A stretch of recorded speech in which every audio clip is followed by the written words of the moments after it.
কালিমাতুশ শাহাদাতির অর্থ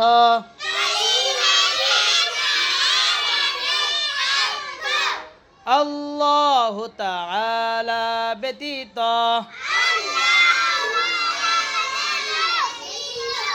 ইবাদতের উপযুক্ত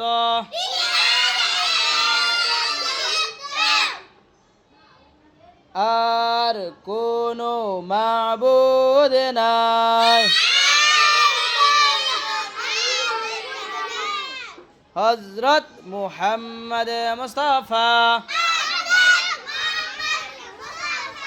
সাল্লাল্লাহু আলাইহি ওয়াসাল্লাম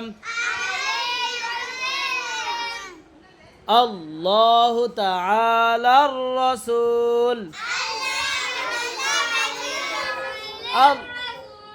আল্লাহু তাআলার বান্দা ও রাসূল।